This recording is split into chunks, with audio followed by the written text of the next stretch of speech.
Hi everyone, my name is Iza Amirah binti Ishaq from Malaysia, specifically from University Tenaga Nasional or UNITEN.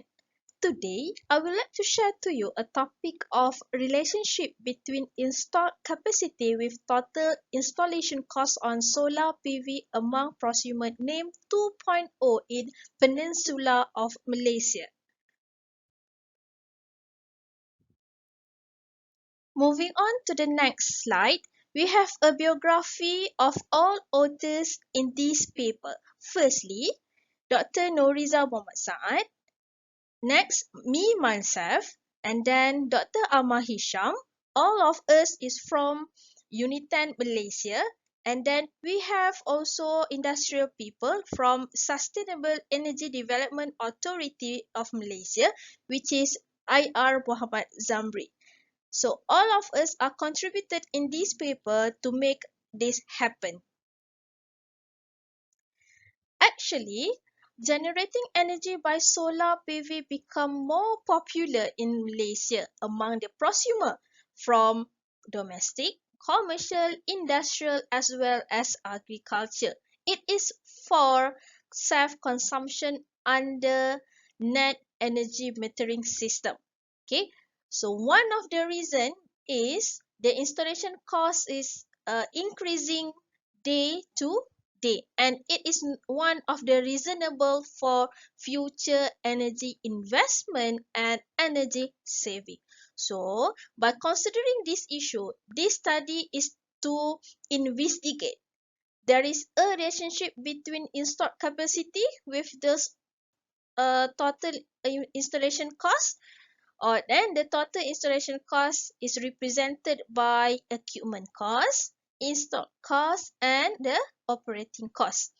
Okay, so we have an authority that involved in this study, and they also provide us a secondary data. And another data we retrieve from Malaysia Energy Information Hub MEIH. So the data we run by multivariate regression, and we focus on the random effect model and also fixed effects model. As overall, the findings indicate that there is a significant relationship between installed capacity with total installation cost among all categories of prosumer in Malaysia. So I would recommend that the policymaker can increase the quota capacity allocation to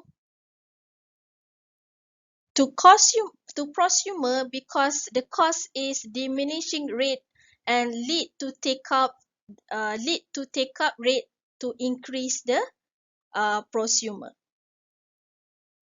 Okay, for your information, um, this program has been updated, okay, by adopting the true net energy metering concept. This is allow the excess solar PV generated energy to be exported back to a grid. Okay, we call it as a one-on-one offset basis. Okay, so this concept is effective from last year 2020. Okay, this is managed to reduce the period of ROI to a merely 3 years. Okay, this is especially for commercial and industrial installation that are also benefit from the various tax incentive given by the government of Malaysia.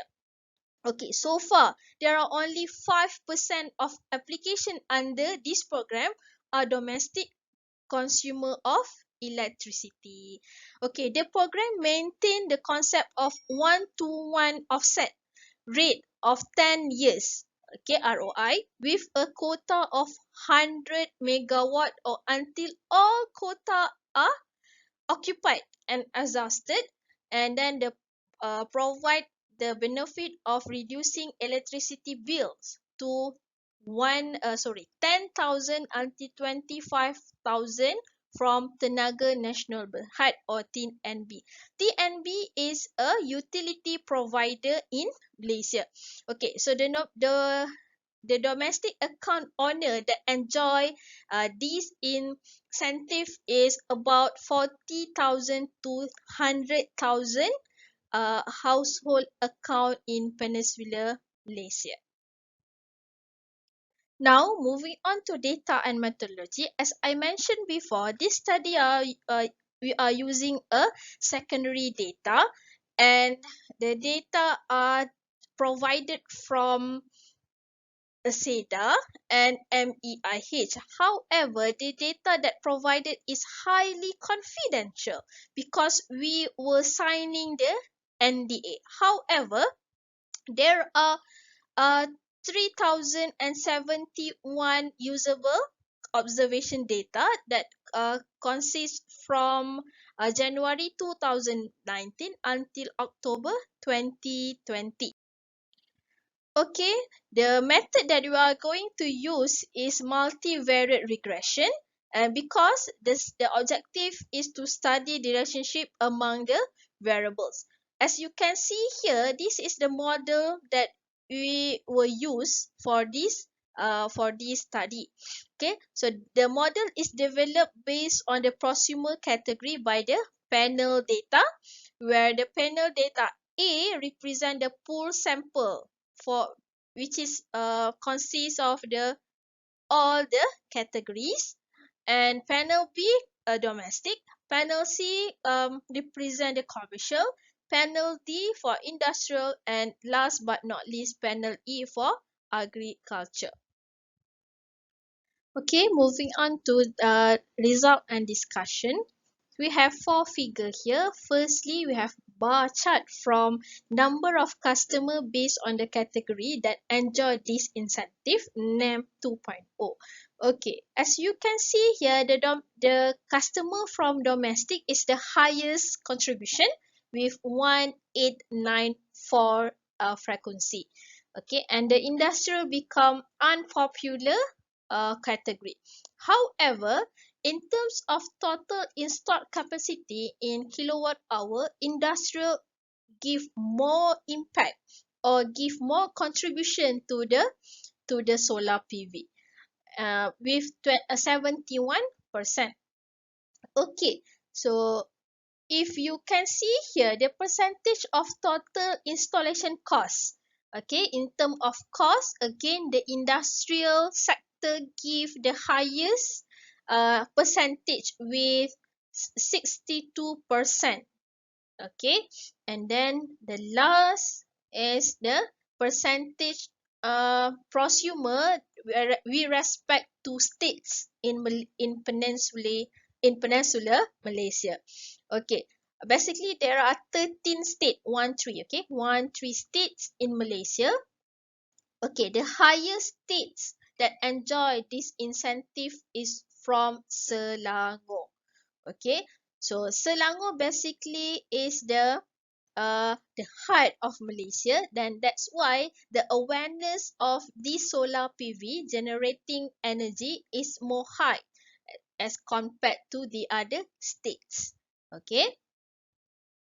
Okay, this table is for descriptive statistic of panel data. Okay, we have the average for each variable, the amount of standard deviation for each variable, also the minimum value and a maximum value. Okay, so number of observation basically 3002. Okay, so the variable involved is IC or installation capacity. Installation capacity basically in kilowatt hour.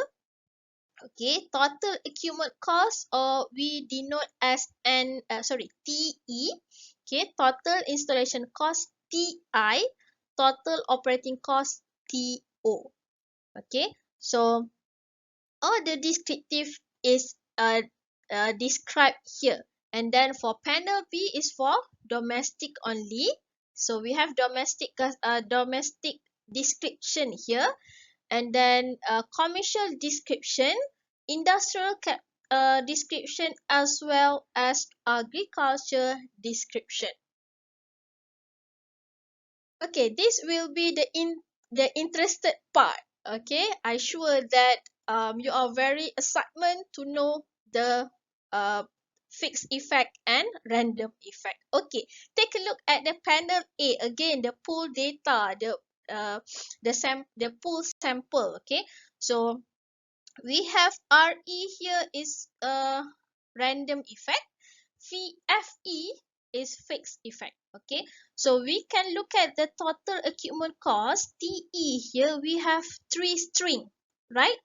And then TI also three string symbol, and then three string symbol also for TO. So it indicates that this model is fit. Okay, this model is fit and also significant at 99% significant level. Okay, but when you look at fixed effect, okay, FIX, okay, fixed effect, the total equipment cost is significant at 95% significant level. Okay, and also TI also significant, but total operating cost is insignificant.